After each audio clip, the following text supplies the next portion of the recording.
नमस्कार बंधुरा केमन आছেন সবাই आशा করছি সবাই ভালো আছেন আমি ভালো আছি আরতি চলে আসলাম রান্নার কাছে বন্ধুরা আজকে রান্না করব মুগ ডাল তো ডালগুলো কিন্তু আমি কড়াইতে দিয়ে দিয়েছি একটু ভেজে নিচ্ছি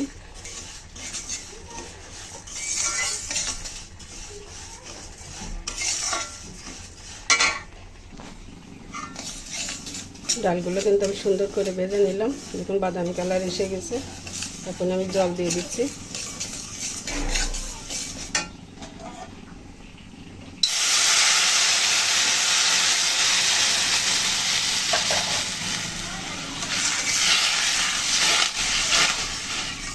একটু জল দিয়ে দেবো তো ডাল সিদ্ধ করার জন্য কিন্তু আমি পর্যাপ্ত পরিমাণে জল নিয়েছি এখন ডাল ফুটতে শুরু করে দিয়েছে এখন এই ফুটন্ত অবস্থায় আমি একটু সরিষার তেল দিয়ে দিচ্ছি ডাল সিদ্ধ করার সময় তেলটা দিয়ে এই সরিষার তেল দিয়ে সিদ্ধ করলে কিন্তু সুন্দর মতো সিদ্ধ হয়ে যায় ডালটা তো আমি এখন ঢাকা দিয়ে দিচ্ছি তো বন্ধুরা সাথে থাকুন তো বন্ধুরা ঢাকনা তুলে নিচ্ছে এখন ফিরে আসলাম অনেকক্ষণ পর ডালের দেখুন জল টেনে গেছে ডাল সুন্দর সিদ্ধ হয়ে গেছে এখন ডালগুলো আমি সুন্দর করে একটু মিশিয়ে নেব এবার একটু সুন্দর করে ডালগুলো আমি একটু মিশিয়ে নেব ডালগুলো তো সুন্দর করে মিশিয়ে নিলাম তো আমি একদম সম্পূর্ণ মিশিয়ে দেবো না হালকা একটু গোটা গোটা থাকবে আর ডালটা একটু ঘন করে রান্না করব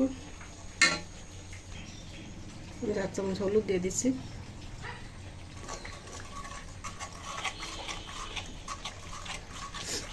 হলুদ দিয়ে সুন্দর করে মিশিয়ে নিলাম আমি কিন্তু সুইচটা অফ করে রেখেছিলাম আবার অন করে দিলাম গ্যাসে জল দিয়ে দিচ্ছি এখন পরিমাণ মতো জল দিয়ে দিলাম ডালে এখন দিয়ে দিচ্ছি পরিমাণ মতো লবণ জিরা লঙ্কা কাঁচা লঙ্কা আর দিচ্ছি 1/2 চামচ চিনি সব কিছু দিয়ে সুন্দর করে মিশিয়ে নিলাম এখন ডালটা আমি অনেকক্ষণ ধরে জাল করে নেব তো ডাল কিন্তু আমি সুন্দর করে জাল করে নিলাম এখন উপর থেকে কিছু কাঁচা লঙ্কা আমি তুলে নিয়ে একটু বসে দেব এভাবে কাঁচা লঙ্কাগুলো তুলে একটু বসে দিলে কিন্তু ডালটার ফ্লেভারটা আর দারুণ আসে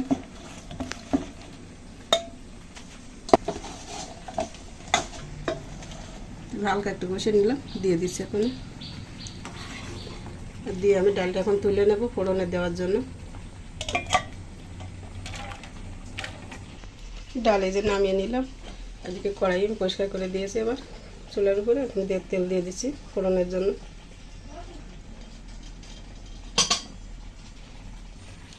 তেল গরম হয়ে গেছে ফোড়নে দিয়ে দিচ্ছি একটা শুকনো লঙ্কা একটা তেজপাতা দিচ্ছি গোটা জিরা সামান্য একটু হলুদ দিয়ে দিলাম তেলের নারকেল কোড়া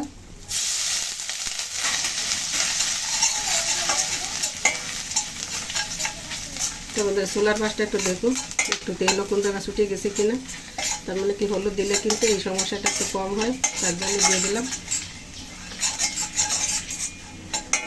এখন তো সুন্দর করে ভেজে নিলাম এখন দিয়ে দিচ্ছি ডাল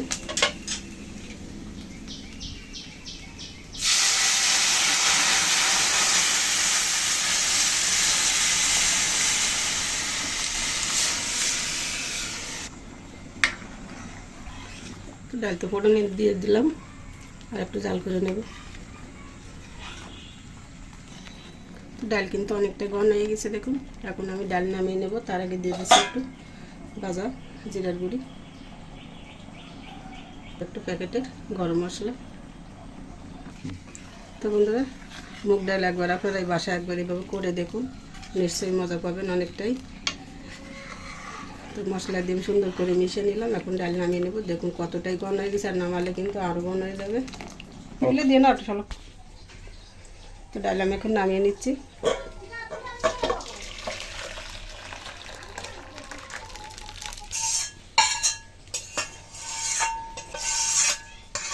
গুলাই দেবেন এখানে ওটা দিন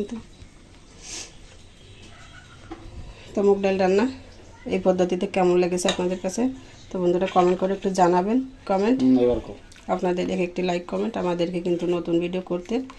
অনুপ্রেরণা জাগায় তো বন্ধুরা সাথে থাকুন, এভাবে দেখতে থাকুন আমাদের নিত্য নতুন এই ঘরোয়া রান্নার টিপসগুলো। তো সবাই ভালো থাকুন, সুস্থ থাকুন। আজকের মতো এই পর্যন্তই রাখছি। সবাইকে অসংখ্য ধন্যবাদ এতক্ষণ আমার সাথে থাকার জন্য।